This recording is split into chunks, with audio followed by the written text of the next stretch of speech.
সাবেক প্রধানমন্ত্রী শেখ হাসিনাকে ফেরত পাঠাতে বাংলাদেশ সরকারের অনুরোধ। শেখ হাসিনাকে প্রত্যর্পণের বিষয়ে নতুন বার্তা দিল ভারত। বাংলাদেশের আবেদনের প্রেক্ষিতে তা খতিয়ে দেখছে তারা, এমনটাই। নির্বাচনের মাধ্যমে বাংলাদেশের সরকার পরিবর্তনের পর আবারও আলোচনায় এসেছে সাবেক প্রধানমন্ত্রী শেখ হাসিনাকে ফেরত পাঠানোর বিষয়টি। যে আওয়ামী লীগের রাজনীতির নিষিদ্ধের যে অধ্যাদেশ ছিল সেটাকে যখন আইনে পরিণত করা হলো তখন প্রশ্ন ওঠানো হলো, তাহলে আওয়ামী লীগ কি তাহলে ফিরবে না? আবার এটারও কিন্তু জবাব আমি পেয়েছি। আসসালামু আলাইকুম প্রিয় দর্শক, শেখ হাসিনাকে নিয়ে নতুন এক বার্তা দিল এবার ভারত। ভারত কি আদৌ শেখ হাসিনাকে বাংলাদেশে পাঠাবে, যে বিষয়টা নিয়ে কথা বলেছে ইতিমধ্যেই ভারতের বড় বড় নেতাকর্মীরা। এবং আমরা জানি বাংলাদেশ থেকে কিন্তু চাপ দেওয়া হয়েছে সাবেক প্রধানমন্ত্রী শেখ হাসিনাকে বাংলাদেশে ফেরত পাঠানোর জন্য। তারা এই বিষয় নিয়ে নতুন যে বার্তা দিয়েছে, এতে করে আওয়ামী লীগের বড় ধরনের একটা লাভ হতে যাচ্ছে এবং সেই সাথে সাবেক প্রধানমন্ত্রী শেখ হাসিনা তারও এই ব্যাপারে বেশ লাভজনক কিছু হতে যাচ্ছে। যাই হোক, কথা বেশি বাড়াবো না, আপনার সাথে সেই ভিডিওগুলো তুলে ধরার চেষ্টা করব যেইখানে আসলে বলা হয়েছে যে শেখ হাসিনাকে নিয়ে ভারতের আদৌ পরিকল্পনা কি এবং সেই সাথে বাংলাদেশের সাথে তারা কি পরিকল্পনা করে শেখ হাসিনাকে বাংলাদেশে পাঠাবে কি পাঠাবে না। চলেন আমরা বিস্তারিত ভিডিও স্ক্রিনে দেখে আসি। আশা করছি যারা এই ভিডিওতে ক্লিক করছেন সম্পূর্ণ ভিডিওটি দেখবেন। আমাদের চ্যানেলে নতুন হয়ে থাকলে চ্যানেলটি সাবস্ক্রাইব করে বেল বাটনে ক্লিক করে রাখবেন। শেখ হাসিনাকে প্রত্যর্পণের বিষয়ে নতুন বার্তা দিল ভারত। বাংলাদেশের আবেদনের প্রেক্ষিতে তা খতিয়ে দেখছে তারা, এমনটাই জানিয়েছে নয়াদিল্লি। আওয়ামী লীগের সভাপতি ও ক্ষমতাচ্যুত প্রধানমন্ত্রী শেখ হাসিনাকে বাংলাদেশে ফেরত পাঠানোর বিষয়ে আনুষ্ঠানিক অনুরোধ পেয়েছে ভারত। এ বিষয়ে ভারতের পররাষ্ট্র মন্ত্রণালয় জানিয়েছে, বিষয়টি বর্তমানে যাচাই বাছাইয়ের প্রক্রিয়ায় রয়েছে এবং সংশ্লিষ্ট সব দিক গুরুত্ব সহকারে বিবেচনা করা হচ্ছে। শুক্রবার 17 এপ্রিল নয়াদিল্লিতে নিয়মিত সংবাদ সম্মেলনে এই তথ্য জানান দেশটির পররাষ্ট্র মন্ত্রণালয়ের মুখপাত্র রণধীর জয়সওয়াল। তিনি বলেন, বাংলাদেশের চলমান বিচারিক ও আইনি প্রক্রিয়ার অংশ হিসেবে এই প্রত্যর্পণ অনুরোধ এসেছে এবং ভারত এই বিষয়ে যোগাযোগ অব্যাহত রাখবে। তিনি আরও জানান, বিষয়টি নিয়ে সব অংশীজনের সঙ্গে গঠনমূলক আলোচনা চালানো হবে। একই সঙ্গে বাংলাদেশের সাম্প্রতিক রাজনৈতিক অগ্রগতিগুলো নিবিড়ভাবে পর্যবেক্ষণ করছে ভারত। বাংলাদেশে আওয়ামী লীগকে নিষিদ্ধ করার সম্ভাবনা নিয়ে এক প্রশ্নের জবাবে জয়সওয়াল বলেন, বিষয়টি ভারতের নজরে রয়েছে এবং পূর্বে দুই দেশের মধ্যে অনুষ্ঠিত বৈঠকগুলোতে যেসব আলোচনা হয়েছে তা গুরুত্ব সহকারে বিবেচনা করা হচ্ছে। তিনি জোর দিয়ে বলেন, বাংলাদেশের নতুন সরকারের সঙ্গে গঠনমূলক সম্পর্ক বজায় রাখা এবং দ্বিপাক্ষিক সম্পর্ক আরও জোরদার করতে ভারত আগ্রহী। The Bangladesh Foreign Ministry said after their foreign ministers' meetings here in Delhi that they had raised the issue of Sheikh Hasina's extradition. I was wondering if we could find out what was the Indian response. And also there are efforts in the Bangladesh parliament to pass a law that would effectively ratify the ban on the Awami League, and whether we had raised this issue since we have said that the politics should be inclusive in Bangladesh. Akhilesh ji, सबसे पहले आपका सवाल, जी हाँ, भारत को निमंत्रण मिला है इस मीटिंग में भाग लेने के लिए। Reiterated India's desire to engage constructively with the new government and further strengthen bilateral ties. The two sides agreed to explore proposals for deepening the partnership through the relevant bilateral mechanisms. Follow-on official meetings are expected to take place at an early date. Further, both sides exchange views on regional and global issues of mutual interest. So that is what I have for you. উভয় দেশ পারস্পরিক স্বার্থ সংশ্লিষ্ট বিভিন্ন বিষয়ে একসঙ্গে কাজ করতে সম্মত হয়েছে বলেও জানান তিনি। পরবর্তী সময়ে দুই দেশের মধ্যে আরও আনুষ্ঠানিক বৈঠক অনুষ্ঠিত হবে বলে আশা প্রকাশ করা হয়েছে। পাশাপাশি আঞ্চলিক ও বৈশ্বিক ইস্যুতেও মতবিনিময় অব্যাহত থাকবে বলে জানিয়েছে ভারত। আসসালামু আলাইকুম প্রিয় দর্শক, কদিন আগে সরকারের খুব গুরুত্বপূর্ণ একজন ব্যক্তির সঙ্গে আমার দেখা হয়েছিল এবং সেখানে নানা কথার পর আমি একটা কথা জিজ্ঞাসাই করলাম যে এই নির্বাচনে আওয়ামী লীগের লোকজন, আওয়ামী লীগের ভোটাররা আপনাদেরকে এত এত ভোট দিল, কিন্তু বিনিময়ে আপনারা আওয়ামী লীগের রাজনৈতিক কর্মকাণ্ড নিষেধাজ্ঞার যে অধ্যাদেশ সেটাকে আইনে পরিণত করলেন, এটাকে আপনারা ঠিক করলেন। অথবা এই আওয়ামী লীগের লোকজন কি আপনাদের উপর এখন হ্যাপি থাকবে? উনি এর কিছু উত্তর দিয়েছিলেন, দেওয়ার পর উনি প্রাসঙ্গিকভাবে একই সঙ্গে উনি একটা কথা আমাকে বললেন যে একটা বিষয় কি আপনারা খেয়াল করেননি? আমি বলছি কোন বিষয়টা? এই যে শিরিন শারমিন চৌধুরী যে এত দ্রুত ছাড়া পেয়ে গেল, এটা কি আপনাদের মনে কোনো রকম কোনো প্রশ্ন জন্ম দেয়নি? বিষয়টা কিন্তু আসলে গুরুত্বপূর্ণ। শিরিন শারমিন চৌধুরীকে গ্রেপ্তার করা হয়েছিল এপ্রিল মাসের 7 তারিখে। ঠিক 5 দিনের মাথায় উনি ছাড়া পেয়ে গেলেন, ওনার জামিন হয়ে গেল। ওনার বিরুদ্ধে কিন্তু মামলা ছিল প্রায় হাফ ডজন, মানে 6টার মতো।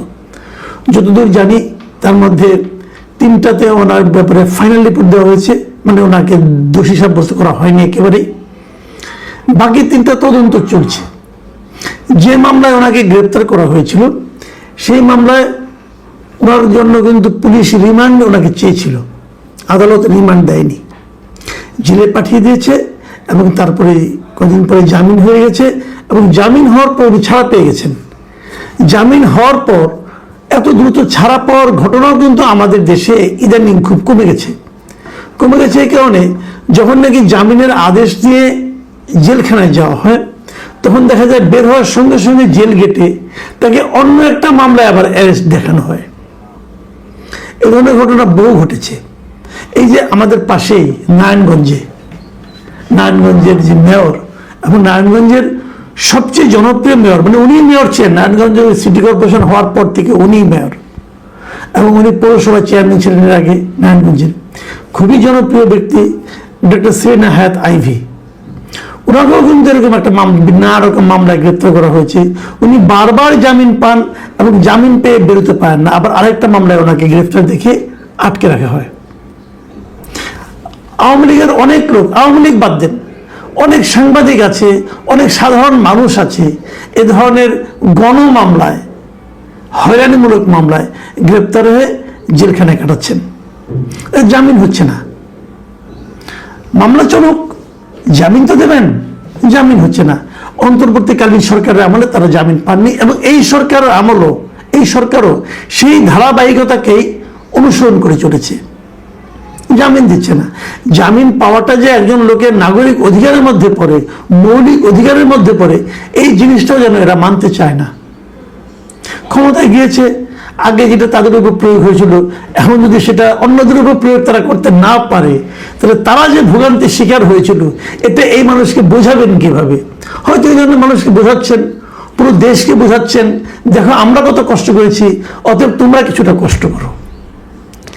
এটা কি এক ধরনের প্রতিহিংসা না ঘৃণা আমি বলতে পারবো না, কিন্তু এটা হচ্ছে। ঠিক আছে, হোক, যা হবার হচ্ছে, আমি আপনি ফেরাতে পারবো না। কিন্তু আমি ভাবছিলাম ওই বিষয়টার কথা, যে শিরিন শারমিন চৌধুরী কেন এত ভাগ্য নিয়ে উনি এলেন।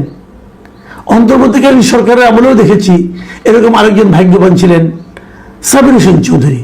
ওনার বিরুদ্ধে হত্যা মামলা ছিল, এবং উনি আরো দ্রুত ছাড়া পেয়ে গিয়েছেন একাধিক হত্যা মামলা একই দিনে তার নিম্ন আদালত থেকে। এটা কিন্তু ইন্টারেস্টিং ঘটনা। তো এটা কি আসলে অন্য কোনো রাজনীতির ইঙ্গিত দেয়? এই প্রসঙ্গটা ইদানিং উঠছে। এই প্রসঙ্গে আমি আরেকটা আলোচনা করতে চাই, সেটা হলো বাংলাদেশে আওয়ামী লীগ কিভাবে ফিরবে। এটাও এই সময়ে খুব একটা গুরুত্বপূর্ণ প্রশ্ন। কিন্তু যে আওয়ামী লীগের রাজনীতির নিষিদ্ধের যে অধ্যাদেশ ছিল সেটাকে যখন আইনে পরিণত করা হলো, তখন প্রশ্ন ওঠানো হলো তাহলে আওয়ামী লীগ কি তাহলে ফিরবে না? আবার এটারও কিন্তু জবাব আমি পেয়েছি সরকারের খুব গুরুত্বপূর্ণ ব্যক্তিদের কাছ থেকে পেয়েছি। ওনারা বলছেন যে আমরা তো নিষিদ্ধ করছি না, এটা অন্তর্বর্তীকালীন সরকার করেছিল। এখন আমরা ওটা যদি বাতিল করে দিতাম, তাহলে এটা নিয়ে দেখতেন যে এই জামাত এনসিপি আবার হাউ খাউ করছে, মাঠ গরম করছে। দরকারটা কি? আমরা এটা যখন তারা নিষিদ্ধ করেছিল, যখন তারা কার্যক্রম স্থগিত রেখেছিল, কার্যক্রম নিষিদ্ধ করেছিল, তখন কিন্তু তারা বলেছিল বিচার না হওয়া পর্যন্ত হবে। তো বিচার হয়ে গেলে তো হয়ে গেল, এবং বিচারের রায় যা আসে তাই হবে। ইঙ্গিতটা কিন্তু স্পষ্ট যে বিচারের পর্যন্ত অপেক্ষা করতে হবে। বিচার হয়ে যাক, আমরা চাই দ্রুত বিচার হোক।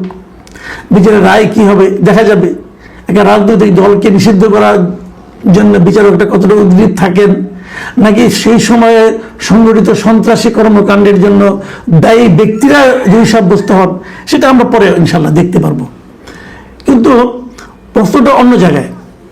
যদি ধরেন বিচারের রায় হলো, হাইপোথেটিক্যালি ধরেন যে কিছু লোকের শাস্তি হলো, সব লোকেরই শাস্তি হোক, অসুবিধা নেই যারা নেতৃত্বে ছিলেন, কিন্তু দল তো চলবে। দলকে আপনি এভাবে নিষিদ্ধ করা যায় না, আর গেলে তার মানে আপনার আফটার ইফেক্ট খুব ভয়ঙ্কর হয়। তো ধরে নিলাম দলটা আবার বললো হ্যাঁ আওয়ামী লীগ করা যাবে। কারা করবে আওয়ামী লীগ? কাদের নেতৃত্বে? শেখ হাসিনা? আমি কিন্তু তেমন কোনো সম্ভাবনা দেখি না। আপনি বলবেন যে আমি কেন দেখি না? শেখ হাসিনা এত বড় নেত্রী, আমি দেখি না এই কারণে শেখ হাসিনা তো অমর নন, তাই না? ওনার বয়স তো হয়ে গেছে প্রায় 80, উনি তো মানে 500 বছর বাঁচবেন না ভাই। কাজে আমি ওনার নেতৃত্বে কোনো সম্ভাবনা দেখি না। উনি ফিরে এসে বাংলাদেশ আওয়ামী লীগকে আবার নেতৃত্ব দিবেন, এটা হয় না। এবং এটা গেলে আমার কথা না, আমার কথা যারা আওয়ামী লীগের ভক্ত আছেন, যারা শেখ হাসিনার ভক্ত আছেন, তারা হতাশ হইতে পারেন, বিরক্ত হতে পারেন। কিন্তু আপনার মনে আছে এই কদিন আগের কথা বলছি, এই বছর জানুয়ারিতে আল জাজিরার কাছে একটা ইন্টারভিউ দিয়েছিলেন শেখ হাসিনার পুত্র, দিয়েছিলেন জয়। তো জয়ের সেই ইন্টারভিউতে, সজীব অজের জয়ের সেই ইন্টারভিউতে ওনাকে কিন্তু প্রশ্ন করা হয়েছিল। ওনার কাছে জানতে চেয়েছিল যে বাংলাদেশের বর্তমান প্রেক্ষাপটে আওয়ামী লীগের কোনো ভবিষ্যৎ আছে কিনা। জয়ের উত্তরটা কি ছিল? উনি বলছেন অবশ্যই আছে, আওয়ামী লীগ কোথাও যাচ্ছে না, আওয়ামী লীগ একটা প্রাচীন দল, এই দেশের 40-50% মানুষ আওয়ামী লীগ করে, তারা নিশ্চয়ই হঠাৎ করে আওয়ামী লীগের প্রতি সমর্থন বন্ধ করে দেবে না। কাজেই আওয়ামী লীগ অবশ্যই আওয়ামী লীগের ভবিষ্যৎ আছে। তখন বলা হয়েছিল তাহলে আপনার মার কি হবে? আপনার মা যদি ফিরে যান তাহলে উনি কি আর রাজনীতিতে থাকবেন না অথবা থাকবেন? তখন জয় উত্তরে কি বলেছিলেন শুনে আমি হুবহু পড়ে শোনাচ্ছি। জয় বলেছিলেন না, তার বয়স হয়েছে, এমনিতেই এটা তার শেষ মেয়াদ হতো, তিনি অবসর নিতে চাচ্ছেন। খেয়াল করুন, তখন ওই সাংবাদিক শ্রীনিবাস জৈন সাংবাদিকের নাম, উনি প্রশ্ন করেছিলেন তাহলে এটাকে কি হাসিনা যুগের সমাপ্তি বলা যায়? শেখ হাসিনা ছেলে জয় সজীব অজয় মুরলী শেখ হাসিনাকে বাংলাদেশে পাঠাবে কিনা ভারত, এটি স্পষ্ট করে এখন পর্যন্ত ভারত কিন্তু বলে নেই।